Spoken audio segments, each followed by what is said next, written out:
नमस्कार दोस्तों, मेरे चैनल कालका क्रिएशन ब्लॉग्स में आप सभी का बहुत बहुत स्वागत है। आशा करती हूँ आप सभी स्वस्थ होंगे, मस्त होंगे और जैसे भी हों प्लीज़ मुझे कमेंट करके ज़रूर बताएं। और मेरे चैनल पर पहली बार आए हैं तो कृपया चैनल को सब्सक्राइब कर दें, वीडियो को लाइक कर दें, कमेंट कर दें और शेयर कर दें। और कोई भी सुझाव अगर मेरे चैनल के लिए आप देना चाहते हैं या कोई भी ऐसी बात जो आपको लगे कि आपको कमेंट करना चाहिए, मुझे प्लीज़ कमेंट करके ज़रूर बताएँ। तो मेरे और मेरे परिवार की तरफ से आप सभी को नाग पंचमी की ढेरों शुभकामनाएं। बाबा भोलेनाथ और नागराज आप सभी की हर मनोकामना पूर्ण करें। और नाग पंचमी के इस पावन अवसर पर हम आपको दर्शन करवाएंगे अयोध्या में सरयू नदी के तट पर स्थित बाबा नागेश्वर नाथ जी के दर्शन। और नाग देवता होने के कारण नाग पंचमी के दिन यहाँ पर बहुत ज़्यादा भीड़ लगती है और पूरे सावन यहाँ पे भक्तों का तांता रहता है। तो हम आपको थोड़ी सी इसकी एक कहानी है जो प्राचीन काल से ही यहाँ पे सभी को सुनाई जाती है। और इस मंदिर की इतिहास के बारे में जो पौराणिक कथा प्रचलित है, हम आपको थोड़ा सा उसके बारे में जानकारी देंगे कि यह मंदिर प्रभु श्री राम के छोटे पुत्र कुश के द्वारा स्थापित हुआ है। और उन्होंने सरयू नदी में स्नान करते वक्त अपना बाजूबंद खो दिया था और वह बाजूबंद एक नाग कन्या को, जिसका नाम कुमुदनी था, मिल गया और वह कुश का बाजूबंद लेकर के नागलोक में चली गई थी। तो कुश भगवान को जब इस बारे में पता चला तो वह क्रोधित हुए और नागलोक पहुंच गए। और वहां पे नागवंशों के साथ उनका युद्ध हुआ, जो कि बताया जाता है कि 25,000 वर्षों तक उन्होंने नागवंशों के साथ युद्ध किया। और नागराज इस बात से भयभीत हो गए कि यह तो क्रोध में पूरे नागवंश का सर्वनाश कर देंगे। तो उन्होंने भगवान भोलेनाथ को तपस्या करके प्रसन्न किया और आवाहन किया उनका, और वहाँ पे भोलेनाथ प्रकट हुए और उन्होंने नागवंश के बीच में, नागराज के बीच में और भगवान कुश के बीच में समझौता करवाया। और राजकुमार कुश का ऐसा तेज और पराक्रम देखने के बाद नागराज अत्यंत ही प्रसन्न हुए और उन्होंने भगवान शिव से यह प्रार्थना की कि वह अपनी पुत्री कुमुदनी का विवाह भगवान कुश के साथ करवा दें। और इस प्रस्ताव को भोलेनाथ ने जब राजकुमार कुश के सामने प्रस्तुत किया तो उन्होंने भोलेनाथ का यह प्रस्ताव स्वीकार किया और बाद में उनका विवाह कुमुदनी के साथ ही हुआ।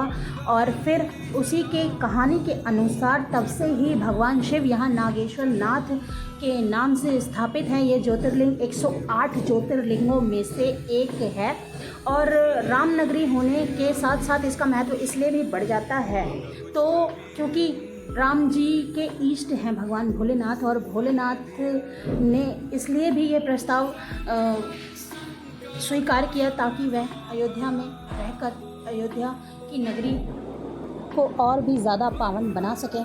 और माना जाता है कि यह एक ऐसा ज्योतिर्लिंग है जहाँ पर भगवान शिव बिना बोले ही अपने हर एक भक्त की सिर्फ एक जल चढ़ा देने से ही हर मनोकामना जो वह बोलता भी नहीं है वो भी पूरी कर देते हैं। और सावन में तो यहाँ की महत्वता और ज़्यादा बढ़ जाती है। यहाँ पर सावन में इतनी भीड़ होती है ना कि लोगों को सुबह 4 बजे से ही लाइन लगानी पड़ जाती है जल चढ़ाने के लिए। नाग पंचमी के दिन यहाँ पे रुद्राभिषेक वगैरह किया जाता है और नागों के देवता होने के कारण नाग पंचमी पे यहाँ पर बहुत भारी मेला भी लगता है। और उस दिन यहाँ पर जो भी दर्शन करने आता है उसको काल सर्प दोष वगैरह में काफ़ी आराम मिलता है। जो कुंडली के दोष होते हैं उससे इनके दर्शन करने के बाद उनको वह पीड़ा नहीं होती है। तो यह पौराणिक महत्व था यहाँ पे। और इस मंदिर का जीर्णोद्धार राजा विक्रमादित्य ने करवाया था। और जब उन्होंने इस मंदिर का जीर्णोद्धार करवाया था उस समय भी उनको ये नहीं पता चल पा रहा था कि ये इस मंदिर का और छोर कहाँ पर है। तो उन्होंने जैसा ये पहले के समय में मौजूद था उसी प्रकार से, उसी व्यवस्था के साथ इसको दोबारा से उन्होंने बनवाया था और इसका जीर्णोद्धार करवाया था।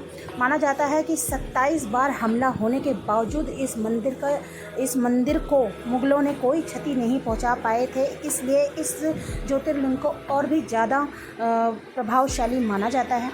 और इस मंदिर में न केवल शिव जी हैं पूरा, बल्कि शिव परिवार यहाँ पर स्थापित है और उसके साथ ही शीतला माता और भी लोग देवी देवता यहाँ पर स्थापित हैं। और इस मंदिर में मात्र दर्शन करने से ही आपके सभी मनोकामनाएं पूर्ण हो जाती हैं। और जैसा कि आप सभी देख सकते हैं कि इस मंदिर की बनावट भी पुरानी परंपराओं के अनुसार है। तो उम्मीद करती हूँ आप सभी को दर्शन करके बहुत अच्छा लगा होगा और नाग देवता का और भगवान भोलेनाथ का आपने आशीर्वाद प्राप्त किया होगा, अपनी मनोकामना उनसे पूरी हुई थी। तो जब कभी भी आप अयोध्या में आएँ तो सरयू नदी के अंदर स्नान करने के बाद नागेश्वर नाथ के दर्शन करना ना भूलें। और जैसे कि आप देख सकते हैं कि ये मंदिर कितना खूबसूरत है और अभी भी इसमें कंस्ट्रक्शन का काम कुछ चल रहा है। तो उम्मीद करते हैं कि ये और भी ज़्यादा सुंदर लगेगा। और यहाँ पर पूरे शिवगण और शिव परिवार सारा ही स्थापित है। बहुत ही भव्य श्रृंगार किया जाता है रोज़ बाबा नागेश्वर नाथ जी का।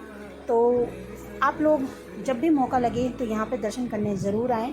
और अगर आप सभी को दर्शन करके अच्छा लगा हो या मेरे से जानकारी देने में कोई भूल चूक हुई हो तो आप मुझे माफ़ कर दें, और जो जानकारी मेरे से रह गई हो तो आप मुझे कृपया करके कमेंट में बता सकते हैं। तो उम्मीद करती हूँ आप सभी को वीडियो पसंद आई होगी, और वीडियो पसंद आई हो तो हर हर महादेव लिखना ना भूलें और बने रहिएगा चैनल के साथ। चैनल को प्यार दीजिए, वीडियो को पूरा देखा कीजिए, और इसी तरह जैसे आप अभी तक मुझे अपना प्यार देते आए हैं आगे भी अपना प्यार को बनाकर रखिएगा।